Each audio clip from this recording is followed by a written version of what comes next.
Well, I want to thank everybody for coming today. This is sort of a special edition of the Studio City Sangha. As most of you know, the first Monday of the month is when we normally get together, but I've asked a number of you to come today because our friend Brent Pierson has been kind enough to bring his recording equipment so that I could record this session that we're going to have. And we'll begin now.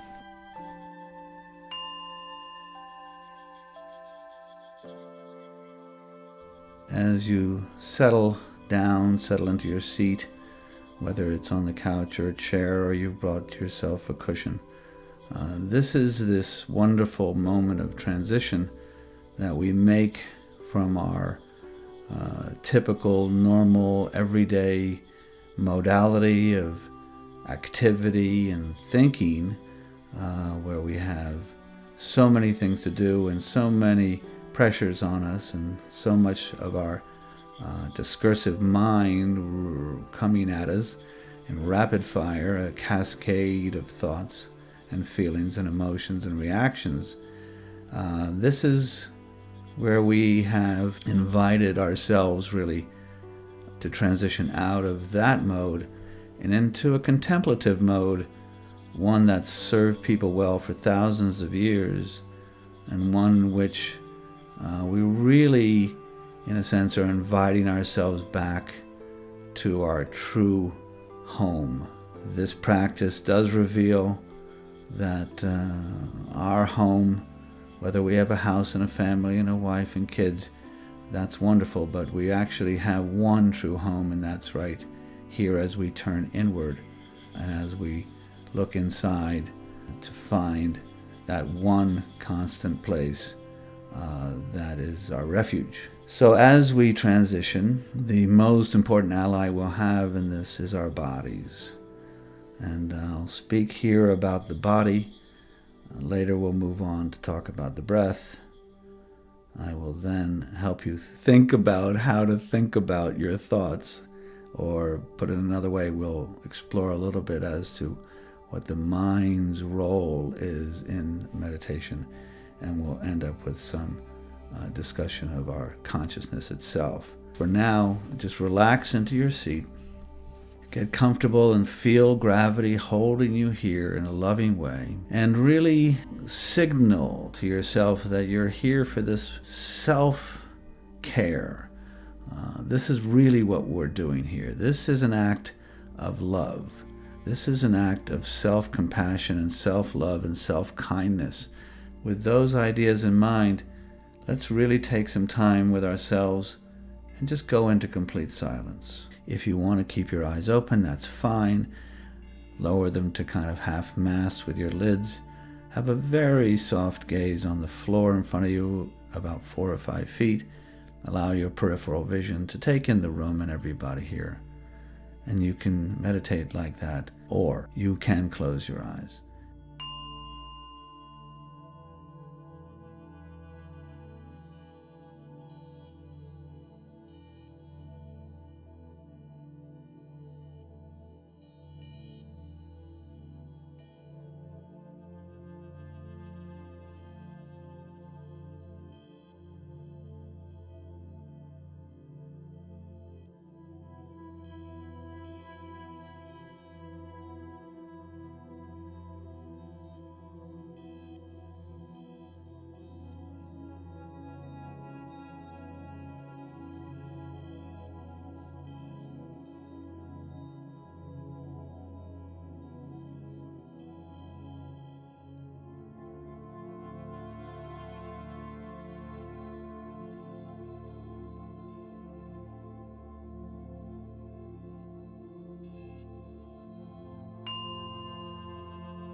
In our tradition, what you want to do is have a posture that is both highly dignified and relaxed at the same time.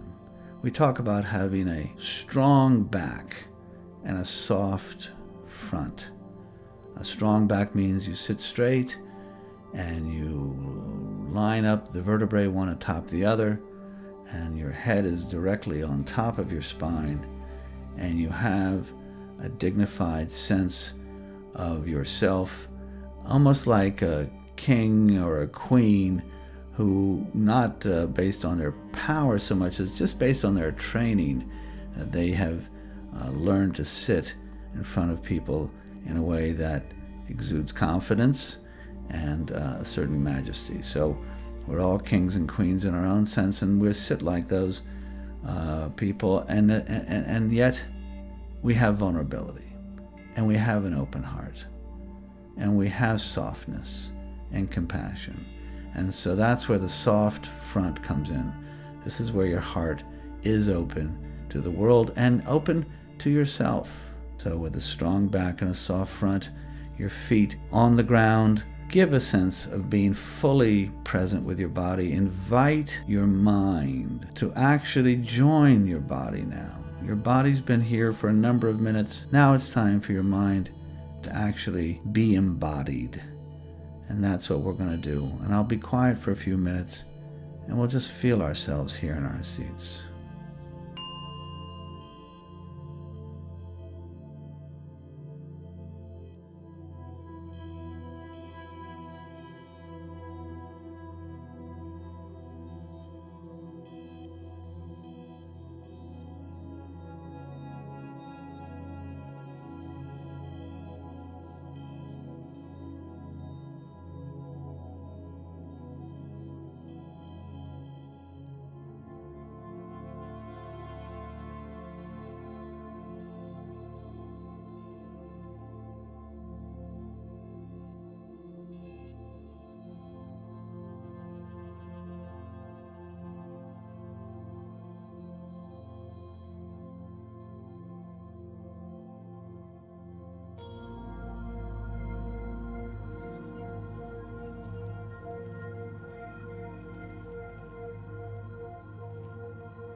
Now between your belt line and your neck, your torso, the home to your organs, so vital, thank goodness working even without our needing to tell them to, and our hearts.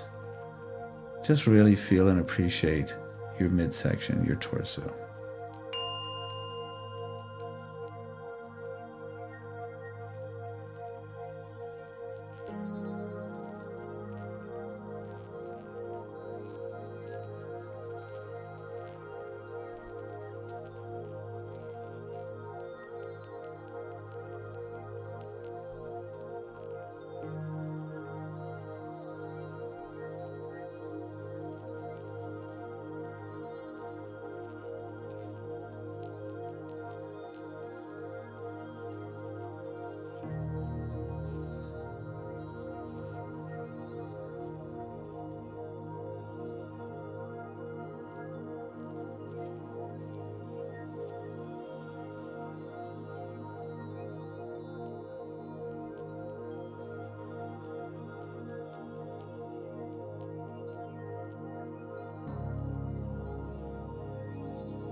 Now we can shine the flashlight of our attention to our shoulders and our arms and our wrists and our hands and our fingers.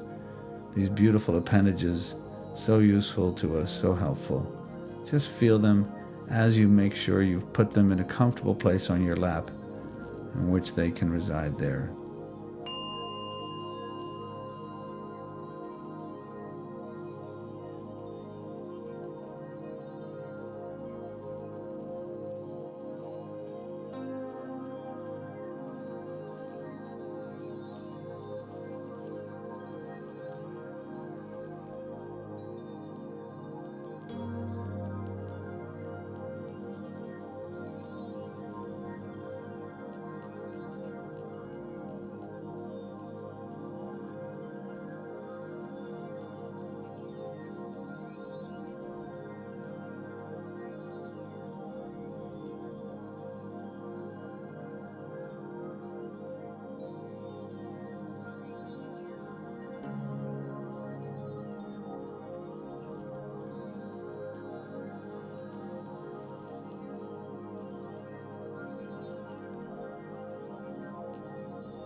And finally, from the neck up, this magnificent control room that we have, the supercomputer in our cranium held in our skull, the brain, the magnificent, highly evolved brain that is so important and vital to everything in our lives. Our face, the thing that we show to the world. Let's feel that for a second, almost from the inside out.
So now we're going to employ a classical point of focus, often known as the anchor.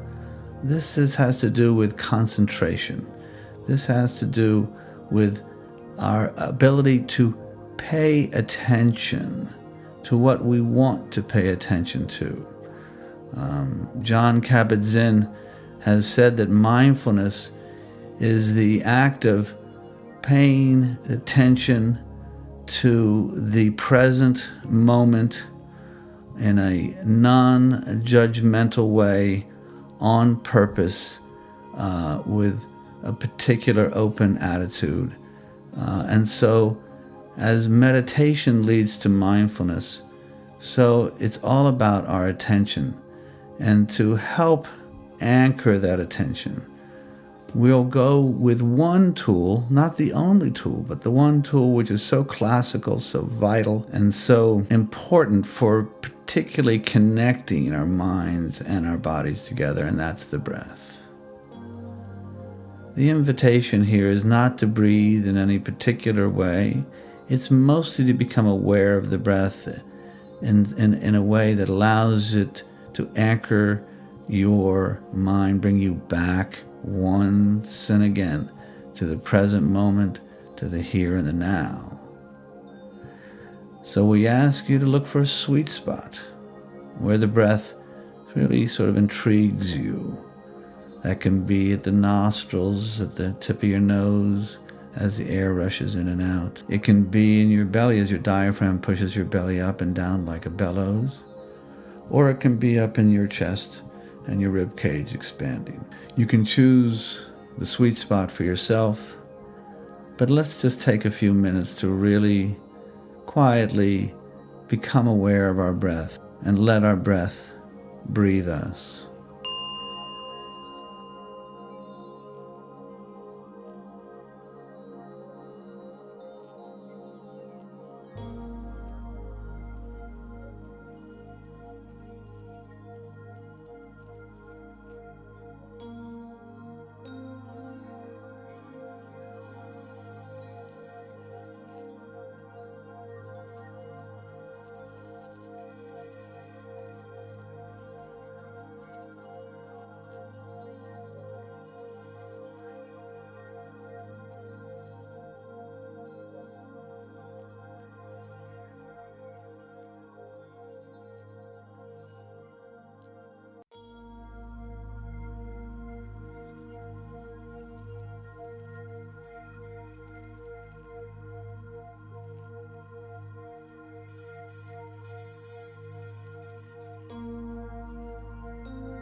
So now, having signaled our intention through our posture and our awareness of the body that we are really dedicating ourselves to being present together here, now, having created a posture and a rhythm of paying attention to our breath, no doubt you have noticed in the quiet interludes that the mind, in a way, has a mind of its own.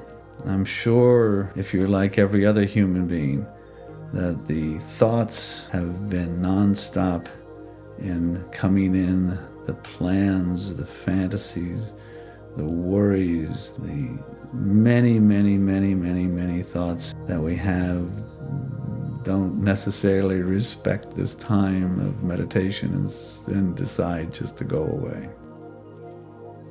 It's very important that you understand that mindfulness meditation is not anti-thought whatsoever. As a matter of fact, we welcome the thoughts because they are perfectly natural and organic and inevitable to being a human being. In fact, what we're doing is creating a new relationship with our thoughts, observing our thoughts, actually getting a kind of objectivity in which we see them arise and we see them flourish and we see them dissipate and go away. So when the thoughts come, don't fight them. It's perfectly okay.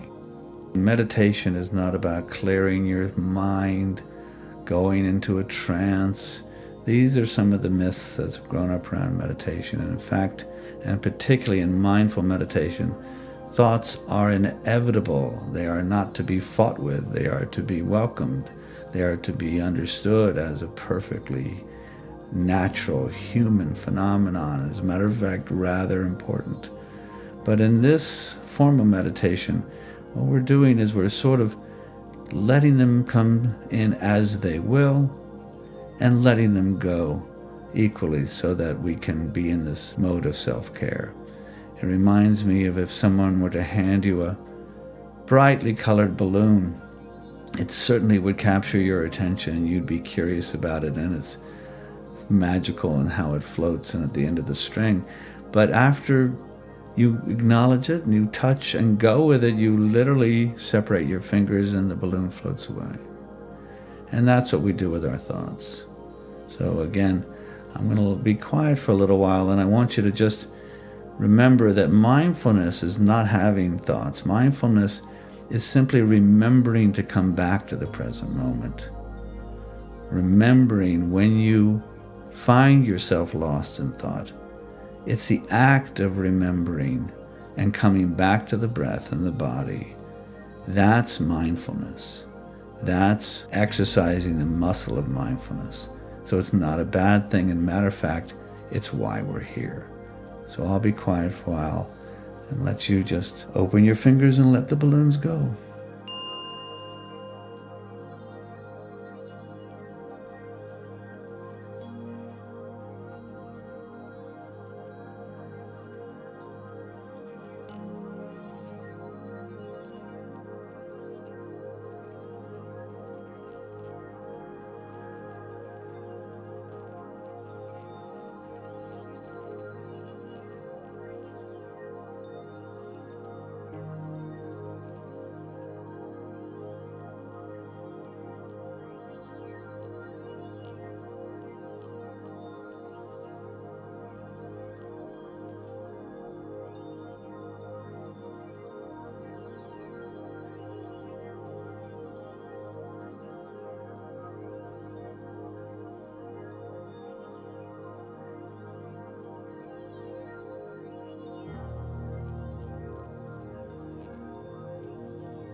As we wind down this brief time in this meditation, I'm going to invite you to really have, I hope, a new appreciation for yourself as a human being. We believe that we are all innately good.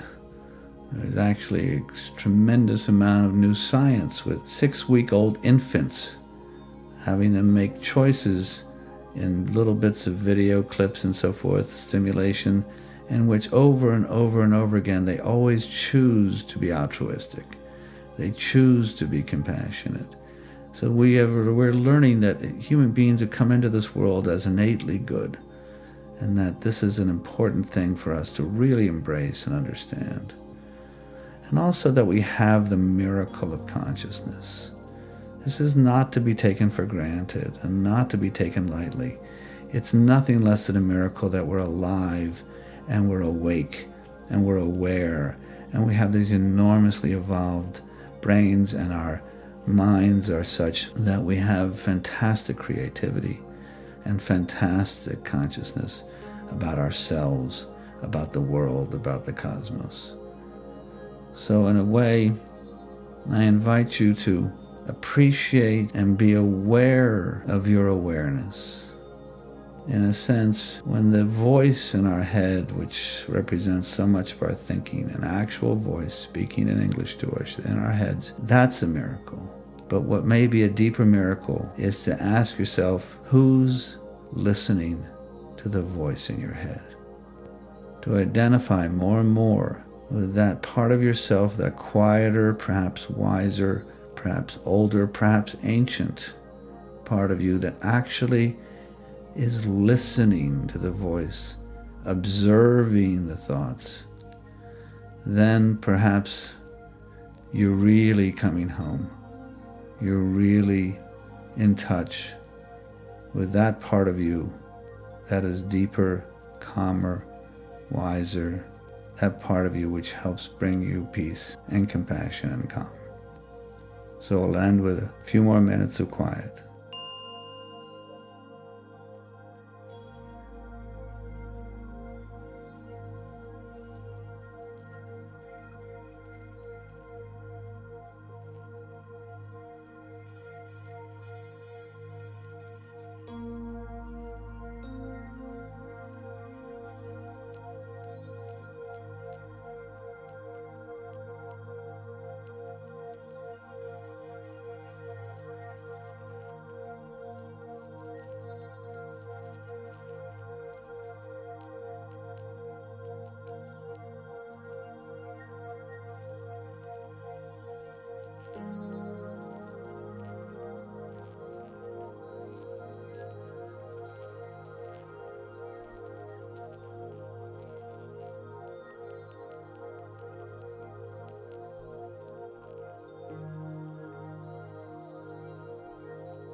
Just really want to thank everybody for coming over again on this special night, this special edition, and I'm so just thankful that you all made this happen for me, and namaste and drive safely home.